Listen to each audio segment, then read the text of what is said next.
টি-টোয়েন্টিতে বাংলাদেশের সবচেয়ে বড় দুর্বলতা কোনটি? উত্তর হলো ব্যাটারদের ব্যর্থতা। বাংলাদেশের ব্যাটাররা সময়ের সঙ্গে তাল মিলিয়ে রান করতে পারে না। ভারতের মিডল অর্ডারে তিলক বর্মা, সূর্যকুমার, বাংলাদেশের আছে তাওহিদ হৃদয়, জাকের আলী। নিউজিল্যান্ড অস্ট্রেলিয়ার ফিনিশার হিসেবে খেলেন ফিলিপস স্টয়নিসরা, বাংলাদেশের খেলেন শামীম সোহানরা। ওপেনাররা কিছুটা স্বস্তিতে রাখলেও অন্যান্য দেশের তুলনায় তারাও বেশ পিছিয়ে। তাই টি-টোয়েন্টিতে বাংলাদেশও থাকে পিছিয়ে। টি-টোয়েন্টিতে সবচেয়ে গুরুত্বপূর্ণ জিনিসগুলোর একটি ব্যাটারদের স্ট্রাইক রেট। কে কত ভালো স্ট্রাইক রেটে ব্যাট করছে সেটাই ম্যাচের গতিপথ পাল্টে দেয়। আর এখানেই বাংলাদেশ অনেক পিছিয়ে। ভারতীয় ওপেনার অভিষেক শর্মার স্ট্রাইক রেট প্রায় 200, অস্ট্রেলিয়ার ট্রাভিস হেডের স্ট্রাইক রেট 150-র বেশি। সেখানে বাংলাদেশি ওপেনারদের মধ্যে তানজিদ তামিমের স্ট্রাইক রেট 127, সাইফ হাসানের 123।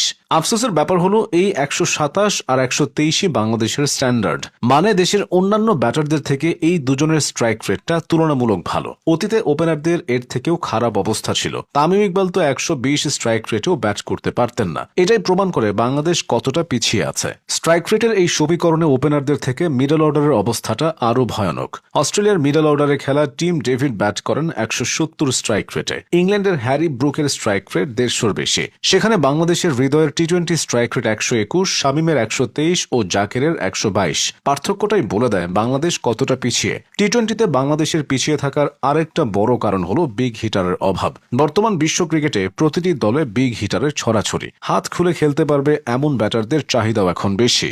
এক দলে একাধিক বা তারও বেশি বিগ হিটার থাকে। এই যেমন অস্ট্রেলিয়ায় Mitchell Marsh, Travis Head, Tim ডেভিডরা যে কোনো বোলিং বিভাগকে তছনছ করে দিতে পারেন। ভারতে আগে ছিল রোহিত শর্মা, এখন আছে অভিষেক শর্মা, সাথে সূর্যকুমার যাদব, হার্দিক পান্ডিয়ারা তো আছেনই। সেখানে বাংলাদেশের কে আছেন? বড়জোর সাইফ হাসানের নামটা বলা যায়, তাও তিনি জাতীয় দলে থিতু হয়েছেন অল্প কিছুদিন হলো। ফলে এই জায়গায় থেকে গেছে বড়সড় ঘাটতি। টি-টোয়েন্টিতে বাংলাদেশের ব্যাটারদের পিছিয়ে থাকার আরেকটা কারণ দক্ষতার অভাব। বাংলাদেশের ব্যাটারদের দক্ষতায় কতটা অভাব সেটা টের পাওয়া যায় জাকের আলী ও সোহানকে দেখলে। সূর্যকুমার যাদবরাও অদ্ভুত স্টাইলে ব্যাট করে, তবে তারা জানে কোন বলকে কোন দিক দিয়ে সীমানা ছাড়া করতে হবে। তারা অফসাইডে যেমন স্ট্রং, লেগ সাইডেও সমানভাবে স্ট্রং। উড়িয়ে ঘুরিয়ে সামনে পেছনে সব দিকে শট খেলার এই দক্ষতাই তাদেরকে টি-টোয়েন্টির সেরা ব্যাটারে পরিণত করেছে। অন্যদিকে জাকের ও সোহানদের বেলায় জিনিসটা একেবারে উল্টো। তারা লেগ সাইড ছাড়া কোনো দিকেই খেলতে পারেন না। অফ স্ট্যাম্পের অনেক বাইরের বলকেও ঘুরিয়ে লেগ সাইডে মারতে যায়। কোনো দেশের জাতীয় দলের ব্যাটারদের দক্ষতায় এতটা ঘাটতি হতে পারে জাকের ও সোহানদের না দেখলে সেটা হয়তো বোঝাই যেত না। টি-টোয়েন্টিতে বাংলাদেশের ব্যাটারদের পিছিয়ে থাকার আরেকটা কারণ হলো পাওয়ার প্লে ও স্লগ ওভারে রান তুলতে পারার দুর্বলতা। সাইফ হাসান, তানজিদ তামিম ও পারভেজ ইমনরা এসে পাওয়ার প্লেকে কাজে লাগানোর চেষ্টা করে যাচ্ছেন।